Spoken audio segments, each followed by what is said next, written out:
ونعوذ بالله من شرور أنفسنا ومن سيئات أعمالنا من يهده الله فلا مضل له ومن يضلل فلا هادي له أشهد أن لا إله إلا الله وحده لا شريك له وأشهد أن محمدا عبده ورسوله يا أيها الذين آمنوا اتقوا الله حق تقاته ولا تموتن إلا وأنتم مسلمون أما بعد فإن أصدق الحديث كتاب الله عز وجل وأحسن الحديث حديث محمد صلى الله عليه وسلم وشر الأمور محدثاتها وكل محدثة بدعة وكل بدعة ضلالة وكل ضلالة في النار رب اشرح لي صدري ويسر لي أمري واحلل عقدة من لساني يفقهوا قولي. Muslimin muslimat sidang jamaah, mudah-mudahan Allah senantiasa kurniakan kebaikan kepada kita semua, dan mudah-mudahan dalam masa yang sama Allah jauhkan kita semua daripada segala bala bencana. Amin. Amin ya rabbal alamin. Alhamdulillah, kita banyakkan syukur kehadirat Allah Subhanahu wa taala kerana pada malam ini Allah mengizinkan kita semua untuk hadir ke rumah Allah Subhanahu wa taala. Inilah merupakan antara kebaikan yang Allah ingin berikan kepada kita semua, dan mudah-mudahan kebaikan ini senantiasa Allah kurniakan kepada kita semua, sehinggalah ke akhir hayat kita boleh hadir ke rumah Allah Subhanahu wa taala. Amin. Amin ya rabbal alamin. Tuan-tuan sidang jamaah yang dirahmati Allah, InsyaAllah pada malam ini perkongsian ilmu kita menggunakan buku 62 Amalan Pembuka Pintu Syurga Allah Azza wa Jalla.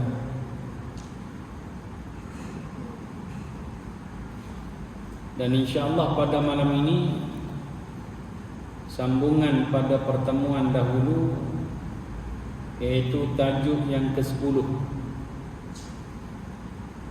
muka surat 38.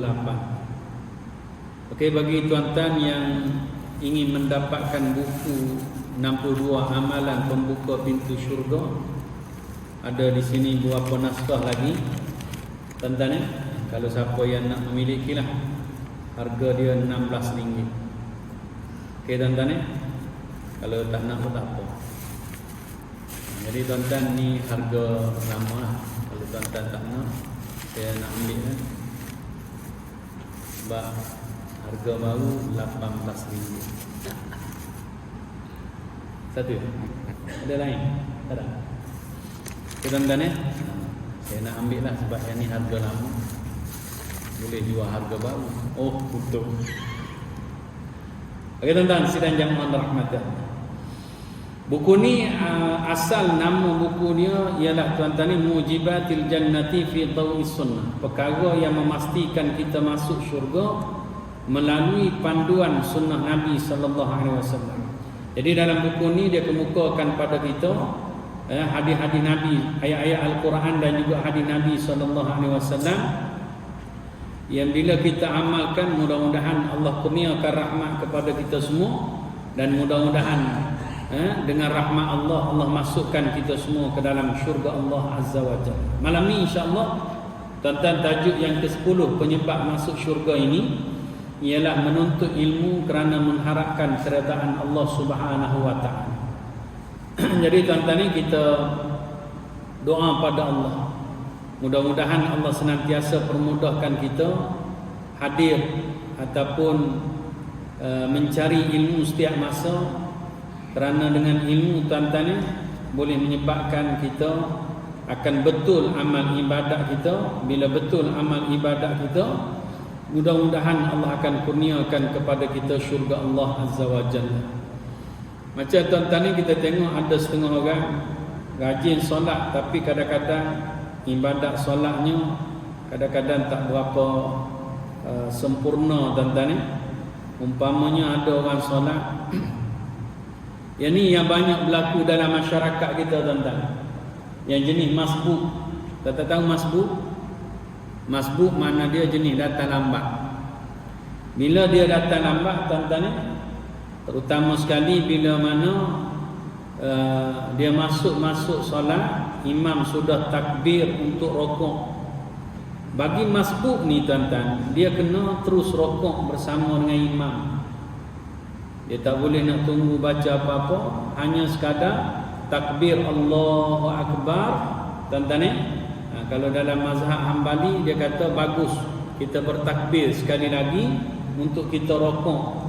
Iaitu takbir yang pertama takbiratul ihram, takbir yang kedua ialah takbir intiqal. Takbiratul ihram rukun, takbir intiqal sunat tuan-tuan. Jadi tuan-tuan sidang jamaah dirahmati Allah, kadang-kadang ada di kalangan kita yang kadang-kadang tuan-tuan ni dia melengah-lengahkan untuk rukuk bersama dengan imam, sedangkan dia adalah di kalangan yang kita sebut sebagai masbuk tadi, yang jenis datang lambat. Bila dia rukuk, katakanlah tuan-tuan ni, masa dia rukuk tu imam takbir. Biasanya imam kita ni bila dia takbir dia dah gerak. Betul tak betul? Imam ni kalau dia dah takbir sami Allahu liman hamidah, dia gerak dah. Bila kita baru turun, imam sami Allah, itu tandanya tuan-tuan kita tak sempat tamakninah bersama dengan imam. Makna dia rakaat itu kita tak dapat. Betul tak betul tuan-tuan? Kita tengok benda ni nampak macam alah, simple je Ustaz. Simple bagi kita yang faham. Bagi orang yang jenis tak faham ataupun buat-buat tak faham ni, kadang-kadang tuan-tuan ni dia mengambil kira rakaat tersebut sebagai dia dapat. Sebenarnya dia tak dapat. Dia kena tambah satu lagi rakaat. Betul tak tuan-tuan? Jadi tuan-tuan ni sidang jamaah dirahmati Allah. Ini kita kena pakat-pakat perhatikan tuan-tuan ni, supaya kita dapat menyempurnakan solat kita tuan-tuan. Tuan-tuan sidang jamaah dirahmati Allah. Jadi sebab itu tuan-tuan ni, bila kita menuntut ilmu, Nabi kata tuan-tuan ni boleh masuk syurga ni. Satu riwayat daripada Abu Hurairah radhiyallahu anhu, dia kata bahawasanya Rasulullah sallallahu alaihi wasallam bersabda, "Man salaka tariqan yaltamisu fihi ilma, sahalallahu lahu bihi tariqan ilal jannah." Sesiapa yang menyusuri satu jalan untuk menuntut ilmu, maka Allah permudahkan jalan dia ke syurga. Sebab bila kita ada ilmu, akidah kita akan jadi betul. Bila kita ada ilmu, tuan-tuan, ibadat kita akan jadi betul. Tuan-tuan ni, makna dia segala-galanya didasarkan pada ilmu. Sebab tu ulama kata tuan-tuan ni, al-ilmu muqaddamu wal amal muttabi'u. Ilmu ni dia duduk depan. Makna dia dalam hidup kita ni kita kena dahulukan ilmu dulu. Amal ni kemudian. Ibadat ni tuan-tuan ni kemudian. Ibadat ni lah dia akan menuruti ilmu yang ada pada seseorang. Kalau pada seseorang tu dia mempunyai ilmu yang betul, ibadat dia juga akan betul. Tapi kalau ilmu dia tak betul, ibadat dia juga menyusuri dalam keadaan tak betul lah. Sebab tu tuan-tuan ni sidang jamaah dirahmati Allah, ada satu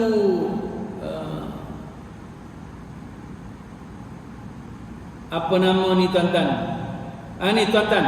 Sebab tu tuan-tuan ni ada satu hadis Nabi sallallahu alaihi wasallam yang boleh kita amalkan tuan-tuan ni, jadikan amalan kita pada setiap hari. Tuan-tuan, bila kita selesai solat subuh, Nabi khususkan ada satu doa ataupun zikir. Zikir ni dalam bentuk doa tuan-tuan. Ada orang baca dalam zikir lepas selesai solat fardu subuh. Nah, tuan-tuan tolong ikut saya tuan-tuan ni. Tolong ikut saya tuan-tuan. Tapi ini bukan subuh, ini maghrib. Tapi yang ni dibaca khusus untuk solat subuh. Nabi khususkan bacaan ni untuk solat subuh. Mungkin tuan-tuan dah tahu. Tolong ikut saya tuan-tuan. Allahumma inni as'aluka ilman nafi'a wa rizqan tayyiba wa amalan mutaqabbala Lagi sekali tuan-tuan. Allahumma inni as'aluka ilman nafi'ah wa rizqan thayyiban wa amalan mutaqabbala. Ya Allah, kami mohon kepadamu, aku mohon padamu ilmu yang bermanfaat. Mula-mula pagi-pagi ni tuan-tuan, pagi ni Nabi ajar pada kita minta pada Allah ilmu dulu. Bukan minta roti canai. Teh tarik satu. Belum lagi. Ilmu dulu. Jadi tuan-tuan, tuan-tuan, sebab tu Nabi kata man ghada ilal masjidi la yuridu illa an yata'allama khairan au yu'allimahu kana lahu ka ajri hajjin tamman hajjatuhu. Nabi kata siapa yang pagi-pagi ni pergi pergi ke masjid, tidak ada yang dia inginkan kecuali untuk menuntut ilmu. Menuntut ilmu ni paling bagus tuan-tuan ni pagi. Sebab tu kuliah subuh ni tuan-tuan kena hadir. Bagus tuan-tuan. Letakkan tekad betul-betul. Nabi kata siapa yang pagi-pagi pergi ke masjid, tuan-tuan ni tiada yang dia niatkan kecuali untuk menuntut ilmu.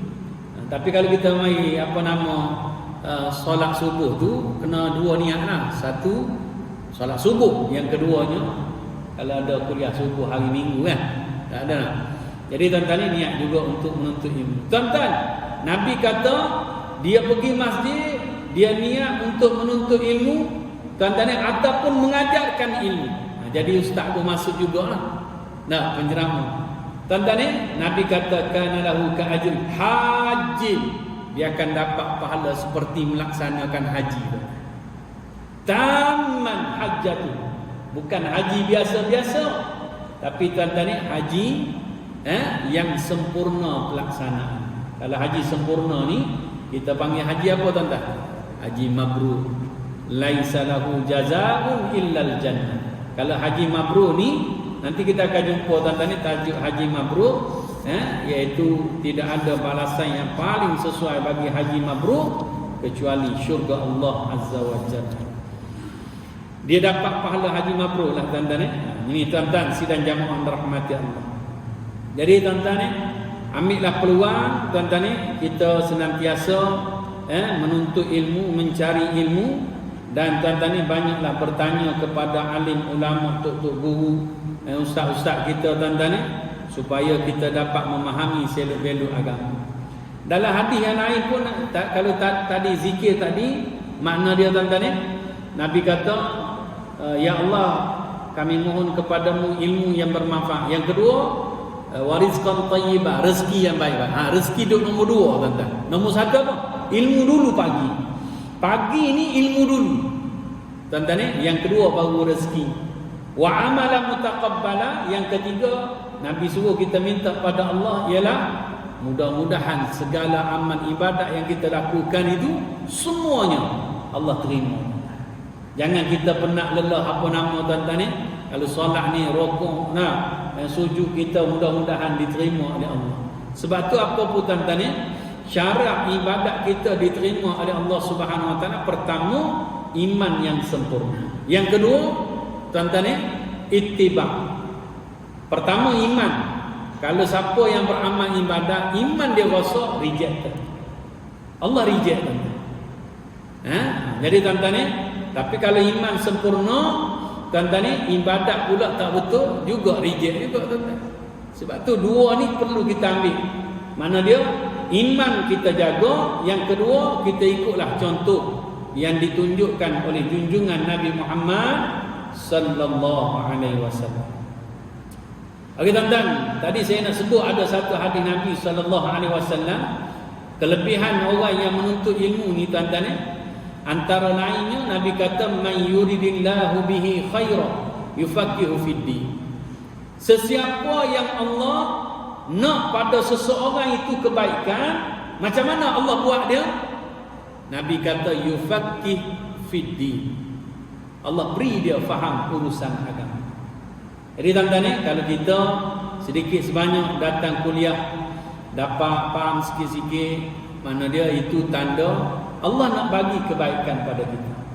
Nah, selok-belok tentang agama, kita dapat tahu sikit-sikit, malam ni dapat sikit, nah malam esok dapat sikit. Macam semalam ada kuliah subuh, ada kuliah maghrib, dapat sikit tuan-tuan. Maka tuan-tuan ni, itu tandanya Allah nak berikan kebaikan pada kita. Tanda seseorang itu Allah nak bagi kebaikan pada dia, dia faham urusan agama. Nah, dan nak faham urusan agama tidak lain dan tidak bukan, tuan-tuan ni, boleh perlulah kita menghadiri majlis ilmu, perlulah kita senantiasa mendengar ilmu, perlulah kita senantiasa muzakarah tentang ilmu, tuan-tuan. Tuan-tuan sidang jamaah dirahmati Allah, banyak lagi lah hadis-hadis Nabi yang berkaitan dengan kelebihan menuntut ilmu. Idza marartum bi riyadil jannah farta'u, qalu wa ma riyadul jannah, qala hilakut dzikr. Nabi kata, bila kamu lalu di taman-taman syurga, berhentilah dan nikmatilah taman-taman syurga tersebut. Maka sahabat tanya, ya Rasulullah, apa itu taman syurga? Nabi jawab apa? Hilakut dzikri, iaitu majlis-majlis ilmu. Majlis ilmu, tuan-tuan.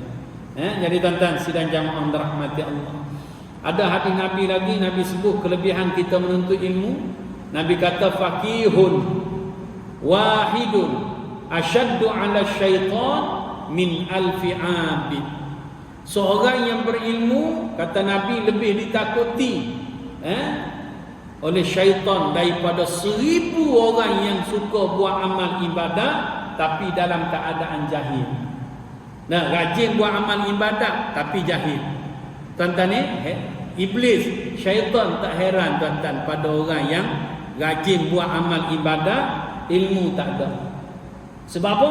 Sebab tuan-tuan ni, kemungkinan ibadat dia itu tak betul. Sebab tak ada ilmu.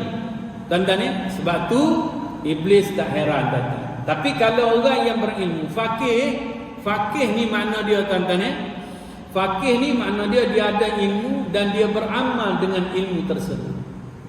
Nah, mungkin tuan-tuan dapat taraf macam ni kot. Macam saya belum lagi. Tu kadang-kadang ada orang kata lah, dia kata, ustaz cakap yang mana? Sudah betul. Yang ni kita bimbang lah. Tapi kalau tuan-tuan nak cakap, jangan cakap depan dia, sial. Jadi tuan-tuan sidang jamaah dirahmati Allah, saya pernah dengar Ustaz Muhammad Abdullah Al-Amin dalam radio IKIM kan, di Zahra apa nama, Raudah di Zahra apa nama, lebih kurang macam tu lah dia punya program kan.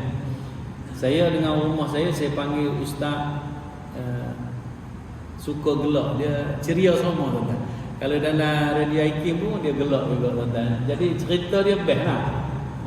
Tapi dia dululah gelak. Jadi tuan-tuan ni dia suka tahu tuan-tuan ni. Okey tuan-tuan sidang jamaah dirahmati Allah, Ustaz Abdullah ada orang tanya dia dalam radio IKIM, saya dengar tuan-tuan. Dia kata, Ustaz, macam mana Ustaz kalau kita tengok soalan dia lebih kurang orang tu kot, dia kata kita ni Ustaz duk sebut benda baik tapi kita sendiri tak buat. Dia kata gitu. Bila saya ni dengar, jadi saya letak pada diri saya lah. Tapi Ustaz Abdullah ni hebat dia tuan-tuan ni. Dia jawab tuan-tuan ni, benda-benda yang baik ni kita kena selalu sebut. Benda-benda yang betul ni kita kena selalu sebut. Kita cuba tengok jemaah tabligh, sahabat-sahabat kita mungkin ada jemaah tuan-tuan. Jemaah tabligh dia suka sebut kebesaran la ilaha illallah pada orang. Bila jumpa dengan orang, dia akan sebut kebesaran la ilaha illallah. Saya pernah tanya tuan-tuan ni jemaah tabligh, dia kata, saya kata pada dia, Syekh, hantar ni tak pernah rasa fed up. tak pernah rasa kecewa. Nah, bila kadang-kadang mungkin tak hantar pergi ke rumah orang buat apa nama dia panggil gas nah. Kadang-kadang mungkin ada orang bagi salam saja, Assalamualaikum, Waalaikumsalam. Tak ada. Dia jawab salam tapi dia kata tak ada. Jadi tuan-tuan sidang jamaah rahmat. Ni bukan yang muslimah jawab, bukan bini dia jawab, dia sendiri jawab. Tapi dia kata tak ada. Dia tak nak jumpa. Betul tak? Ada setengah orang dia tengok jemaah tabligh mari. Dia tutup pintu cepat-cepat tuan-tuan. Jadi tuan-tuan, mungkin ada di kalangan kita yang jemaah tabligh ni mungkin bila dia bercakap-cakap dengan orang dia kata tak apa Syekh.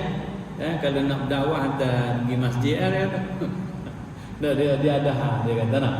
Jadi tuan-tuan, saya kata pada sahabat jemaah tabligh ni, anda tak pernah rasa faedah ke dengan perangai masyarakat? Dia kata macam ni Ustaz. Kita ni bila kita jumpa dengan orang, kita sebut la ilaha illallah, kebesaran la ilaha illallah, kita cerita kepada orang. Sebenarnya Ustaz, untuk diri saya sendiri, bila saya sebut pada orang, dia akan banyak masuk ke dalam perut hati saya. Hati perut saya, perut hati. Nah, tuan-tuan, bila saya sebut pada orang, tuan-tuan, dia masuk dalam hati perut saya. Bila saya sebut pada orang, dia akan masuk dalam hati perut saya. Jadi, yang paling utama dia kata ialah untuk diri dia. Kalau ada orang sudi mendengar, alhamdulillah, kebaikan itu adalah untuk diri dia. Saya tuan-tuan belajar daripada ni sebab dulu tuan-tuan saya ada mengajar satu buku tuan-tuan. Buku ni tajuk dia lebih daripada 1000 amalan sunnah Nabi dalam sehari semalam. Macam anak ngajar tuan-tuan. Lebih daripada 1000 amalan sunnah sehari semalam. Saya dulu tuan-tuan ni saya belajar dekat UKM. Bidang pengajian saya Quran sunnah. Jadi saya minat tuan-tuan pada sunnah Nabi. Bila saya habis universiti ni, saya target untuk nak cari sunnah-sunnah Nabi sebagai amalan harian. Saya pun cubalah kumpulkan tuan-tuan saya cadang nak buatlah satu macam nak kata buku pun lebih kurang lah tuan-tuan. Tuan-tuan ni bila dalam saya proses mencari ni tuan-tuan ni, cari bahan-bahan, terjumpa buku tu tuan-tuan, lebih daripada 1000 amalan sunnah Nabi sehari semalam. Nah, maka saya pun tak jadi nak buat buku. Sebab buku tu dah ada. Nah, jadi tuan-tuan, buku ni tuan-tuan, saya suka sangat tuan-tuan, khususnya untuk diri saya. Lepas tu saya guna untuk mengajar. Saya mengajar tuan-tuan. Saya mengajar, saya sebutkan pada jemaah. Masa saya mengajar ni saya kata, tuan-tuan, ini sunnah Nabi. Tuan-tuan bezakan dengan sunat. Saya pesan macam tu tuan-tuan. Nah, sebab bila kita sebut sunnah Nabi, dia ada insting lain tuan-tuan. Makna dia bila kita sebut sunnah Nabi tu, dia ada lain sikit tuan-tuan daripada kita sebut sunat. Kan? Ini sunat, ini sunnah Nabi. Lain tak lain tuan-tuan? Macam serupa je Ustaz. Lain tuan-tuan. Bila kita sebut sunnah Nabi tu, dia terasa besar sikit, besar tuan-tuan. Kalau sunat ni dia kata lebih kurang, kan masyarakat kita kata sunat je. Dia ada perkataan belakang tu, je tu. Apa maksud sunat yang kita pegang? Buat dapat pahala, tak buat apa tu? Buat dapat pahala, tak buat bodoh nama dia. Itu terjemahan saya lah tuan-tuan ni, minta maaf. Sebab rugi tuan-tuan, tak buat patutnya kita dapat pahala, rugilah tak buat. Jadi tuan-tuan ni, itulah ni lah saya kata macam tu tuan-tuan. Tapi makna sebenar dia sunat ni, buat dapat pahala, tak buat tak berdosa. Saya tengah-tengah mengajar tuan-tuan, saya duk pesan dah, saya kata ni sunnah Nabi, nak suruh jemaah kita ni pandang besar lah tuan-tuan. Akhir-akhir daripada kuliah saya tu ada seorang jemaah tanya. Dia tanya macam mana tuan-tuan? Dia kata, "Ustaz, ni sunat je kan?" Aduh, saya kita duk sebut ni sunnah Nabi. Dia pergi tanya, ni sunat je kan? Oh, tuan-tuan, rasa macam nak lempang gitu. Tapi tuan-tuan sidang jemaah dirahmati Allah, kita kena kembali macam tadi lah. Kembali macam jemaah tadi tuan-tuan. Macam saya ni lah kan. Tapi kadang-kadang ada juga kecewa tuan-tuan. Kita sungguh-sungguh dengan suara kita habis. Orang Kelantan kata habis ring. Nah, mana ada kita lau tu tuan-tuan. Nak suruh orang ni biar faham tuan-tuan. Dia mari-mari dia kata, bila dia kata sunat je kan ni, dia ambil yang kedua tu nak. Bukan dia ambil yang pertama. Pertama tu buat dapat pahala. Dia tak ambil yang tu. Dia kata tak dosa kalau tak buat. Jadi tuan-tuan sidang jamaah berahmati Allah. Tapi bila kita duduk dengar tuan-tuan ni, duduk tengok apa nama jemaah tabligh ni tuan-tuan ni, dia hebat. Kita kena kembali macam tadi lah. Makna dia apa yang kita sebut ni mudah-mudahan untuk membetulkan diri kita. Mungkin dalam apa yang kita sebut tu kadang-kadang mungkin kita sendiri pun tak mampu lagi nak buat. Tapi bila kita banyak-banyak bersebut, mudah-mudahan Allah permudahkan. Nah, itu kata Ustaz Muhammad bin Abdullah Al-Amin tu, dia kata macam tu. Sebenarnya mungkin ada orang tu dia sebut-sebut, sebenarnya dia nak supaya diri dia dipermudahkan oleh Allah Subhanahu Wa Taala mengamalkan perkara yang baik tersebut. Jadi tuan-tuan, sebab tu tuan-tuan ni kita kena selalu banyak menyebut yang baik-baik. Mudah-mudahan dalam kehidupan kita akan dipenuhi dengan yang baik-baik. Jadi tuan-tuan ni, dan perkara yang sunnah Nabi tadi, kalau boleh saya sentuh sikit, tuan-tuan ni pandanglah dia sebagai sunnah. Anggaplah dia sunnah. Bila kita amal pun, kita amal atas dasar sunnah. Walaupun sekecil-kecilnya sunnah tuan-tuan. Contohnya pakai selipar tuan-tuan. Keluar masjid, masuk masjid, masuk kaki kanan, keluar kaki kiri. Tapi kadang-kadang ada setengah masjid ni pintu dia dia mempengaruhi tuan-tuan. Macam pintu kita sana tadi, dia tarik macam mana tuan-tuan? Daripada kanan ke kiri. Dah pintu tu. Betul tak? Itu yang tu. Kanan kiri Kanan kiri ni dia akan mempermudahkan kita langkah kaki kanan. Daripada kanan dia akan ke kanan. Tapi ada setengah surah tu dia daripada kiri ke kanan. Kiri ke kanan dia akan kiri dulu. Ada satu surah saya mengajar, saya kata ni macam pintu tuan-tuan. Dia sliding macam ni. Tapi cara tarik tu daripada kiri ke kanan. Tuan-tuan tengok, tak percaya tengok, sekejap lagi kita tengok ada orang masuk. Betul tuan-tuan. Saya mengajar tu semua nampak je ada orang nak masuk kok. Tak pandang saya dah. Pakat pandang orang nak masuk tu tuan-tuan. Jadi tuan-tuan ni, sebab tu tuan-tuan ni, kalau kita belajar tuan-tuan, kita tarik belah mana kiri kanan apa nama. Kalau kita jenis orang belajar, jaga sunnah Nabi, tetap langkah kaki kanan. Nak seribu daya berhenti sangat tu lah. Jadi tuan-tuan ni sidang jamaah rahmatullah. Okey tuan-tuan, macam apa nama pakai selipar tuan-tuan. Sampai tahap pakai selipar dalam apa nama tandas pun, orang yang jenis jaga sunnah Nabi ni, langkah kaki kiri tapi sarung kaki kanan.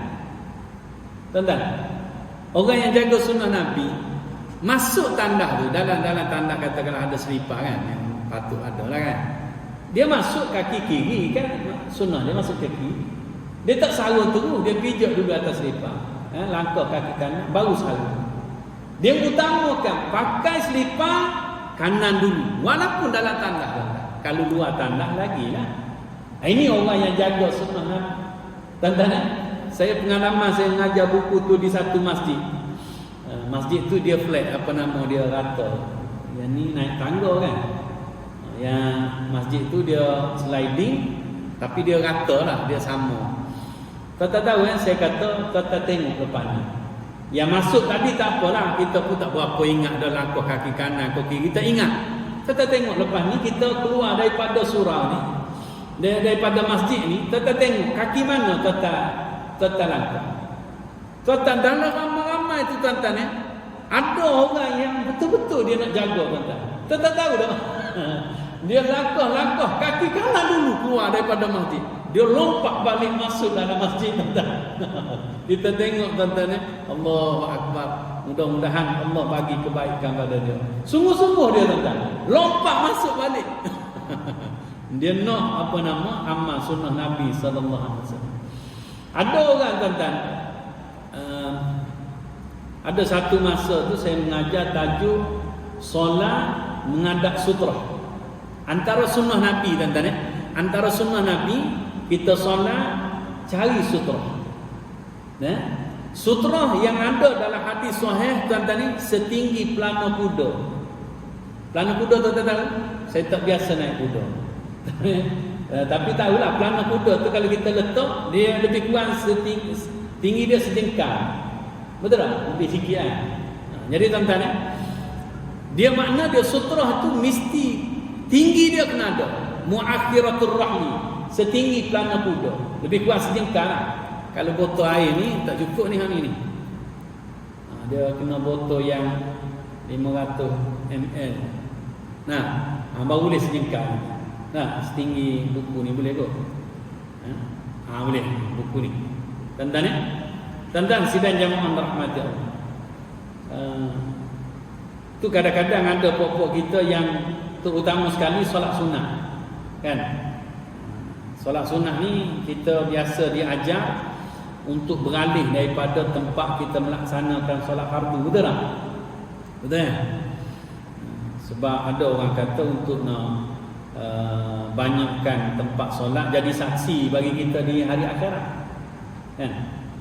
Ataupun dalam hadis Nabi itu memang betul ada. Tapi yang saya jumpa tu tuan-tuan, itu diutamakan kepada imam. Imam ni kalau dia solat fardu di situ, kalau dia nak solat sunat, dianjurkan dia beralih tempat. Tapi kalau untuk imam mungkin dikirakan untuk makmum sekali, maka hukum tu juga diguna pakailah. Itu yang kita beralih. Nah, walaupun SOP kata kena solat situ juga, beralih juga. Tapi sebab SOP dah agak longgar dah sekarang ni tuan-tuan. Tuan-tuan sidang jamaah rahmati Allah. Tuan-tuan, saya nak cerita apa lagi? Pasal sutrah tuan-tuan. Jadi bila kita solat, salah satunya tuan-tuan ni, kita mesti kena adakan sutrah depan kita solat. Dan kata Nabi, kalau ada orang nak lintas depan kita, antara kita solat dengan sutrah tadi, Nabi kata halang. Tahan. Jangan bagi dia lintas. Sebab dia akan menghilangkan pahala kita.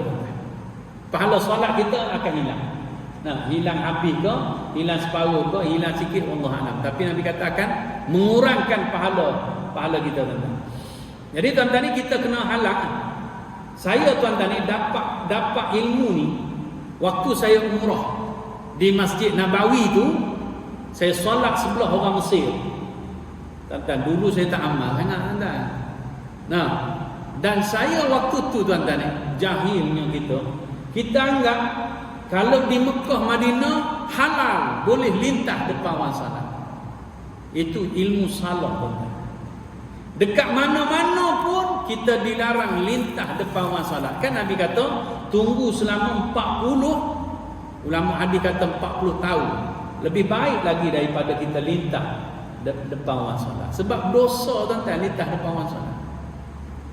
Sebab tu tuan-tuan ni, orang yang solat dengan orang yang nak lalu lintas ni, dia kena ada tanggungjawab. Mana dia orang solat, tanggungjawab dia cari sutrah. Orang yang lalu lintas, pastikan jangan lintas depan orang solat. Betul tak? Jadi tuan-tuan, sidang jamaah rahmatullah. Dan sutrah ni tuan-tuan boleh gunakan tiang, dinding, meja. Jadi tuan-tuan ni sidang jamaah rahmatullah. Jadi kita boleh gunakan semua. Kalau ada apa-apa beg boleh letak depan. tapi syarat dia agak tinggi lah. Ada juga hadis yang tak berapa sahih, tuan-tuan ni dia guna garisan dalam riwayat Abu Daud tak silap ya. Iaitu dhaif tuan-tuan, hadis dhaif. Tapi hadis sahih banyak sebut tuan-tuan ni tinggi, mesti kena ada tinggi. Tapi kalau dalam keadaan terdesak, maka kita boleh guna hadis dhaif. Utamakan yang sahih dulu tuan-tuan. Katakanlah ada orang dia solat tu, tuan-tuan ni rapak ke apa nama dekat ni, apa nama tabung tu kan. Ada juga jenis orang solat kan dia suka rapak ke dinding, belakang dia rapak ke dinding. Ini orang yang tak berapa ada ilmu mana. Patut kita solat menghadap ke rapak ke depan. Dia tak nak orang ikut dia. Itu dia rapak ke belakang. Nah, ada juga macam tu kan. Sampai tahap ada juga orang pergi ikut duduk sebelah dia, dia angkat tangan. Dia ikut. Ada orang macam ni tuan-tuan. Jadi tuan-tuan sidang jamaah dirahmati Allah. Jadi tuan-tuan boleh gunalah macam surau kita ni, apa nama, banyak tiang, banyak dinding. Saya cadangkan kita lebih senang solat menghadap dinding lah. Nah, jadi tuan-tuan itu selamat. Dan kita bila datang masjid ni, salah satu benda yang perlu kita jaga tuan-tuan ni, jangan menyusahkan, jangan mengganggu jemaah lain. Salah satu gangguan ialah tuan-tuan solat tanpa sutra. Bagi orang yang jaga tak mau lintas depan orang solat, dia terganggu tuan-tuan. Tak faham? Itu salah satu gangguan yang jenis orang solat ikut dan tuan-tuan. Tapi kalau orang yang ada ilmu, dia jaga tuan-tuan, solat bila depan. Sebab tu saya kata tadi, kalau kita nak solat fardu depan, kita nak beralih tempat, tak nak solat tempat kita solat fardu tadi, apa salahnya kalau kita beralih kiri kanan? Betul tak? Beralih kiri kanan. Ni sampai ke belakang sana tuan-tuan ya. Bila di tempat macam ni sana tuan-tuan. Tapi kalau ada meja sini tak apalah, mungkin orang boleh lalu ikut sini. Tapi kalau dalam keadaan macam tu dah tak ada dah benda yang menghalangi, ulama kata boleh kita lintas depan dia. Kalau boleh jangan lintas tu lagi baik. Tapi dah tak ada dah jalan lain, kita boleh lintas dia. Paling pendek ialah 3 hasta. Mana dia lebih kurang kita ni lah. Jadi tuan-tuan, saya nak cerita tadi, ada orang bila saya mengajar tentang sutra ni, dia mungkin tanam azam nanti semayang sunat ni tak naklah, nak carilah sutra bila solat. Tuan-tuan, dia lupa sebab biasa dah macam tu tuan-tuan Kadang-kadang kita nak mulakan ilmu yang baru ni, nak amalkan ilmu baru ni, kadang-kadang terlupa. Tak tahu dah. Lepas-lepas habis semayang sunat tu dia datang pada saya, "Ustaz, saya nak minta maaf lah." Saya kata, "Apa pula?" Salah apa? Tadi lupa nak solat menghadap sutra. Ni orang hebat tuan-tuan. Dia mari minta maaf dengan saya tuan-tuan. Ustaz minta maaf. Jadi tuan-tuan sidang jamaah yang dirahmati Allah,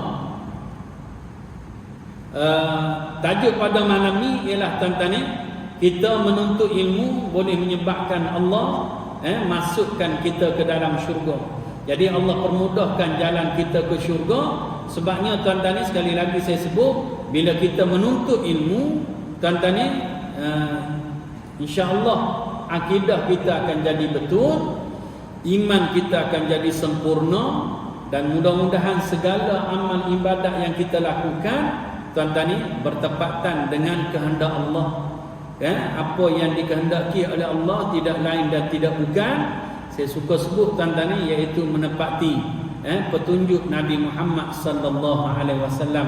Sebab Nabi pun sendiri sebut, wa khairal hadi Muhammadin sallallahu alaihi wasallam. Sebaik-baik petunjuk ialah petunjuk Nabi Muhammad sallallahu alaihi wasallam. Jadi tuan-tuan kita sama-sama tambah ilmu dari semasa ke semasa.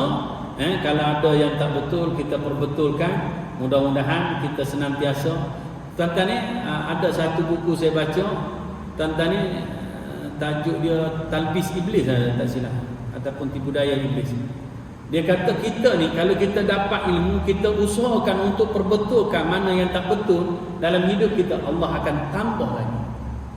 Kita dapat ilmu, kita cuba amalkan ilmu yang betul berdasarkan petunjuk Nabi Muhammad sallallahu alaihi wasallam, tuan-tuan, Allah akan tambah. Dapat ilmu lagi daripada Quran dan Nabi, kita terus amalkan. Nabi ulama kata Allah akan tambah lagi. Allah akan tambah. Tapi kalau kita dapat ilmu, kita tak peduli, kita tak amalkan, ilmu itu akan lari, hilang daripada kita. Sekali lagi tuan-tuan, saya doakan mudah-mudahan Allah senantiasa kurniakan kepada kita semua ilmu yang bermanfaat, dan mudah-mudahan Allah permudahkan kita memahami, dan mudah-mudahan Allah permudahkan kita mengamalkannya, dan mudah-mudahan akhirat nanti Allah kurniakan kepada kita rahmat dari sisi Allah. Mudah-mudahan dengan rahmat Allah, Allah masukkan semua yang ada di surah Taqwa Al-Amin, surah Al-Amin pada malam ni ke dalam syurga Allah Azza wa Jalla. Amin. Amin ya rabbal alamin. Billahi taufiq hidayah. Wassalamualaikum warahmatullahi wabarakatuh. Subhanakallahumma wa bihamdika asyhadu an la ilaha illa anta astaghfiruka wa atubu ilaik. InsyaAllah minggu depan, bulan depan kita akan tengok solat-solat sunnah dan solat fardu dan sunnah akan menyebabkan kita masuk syurga.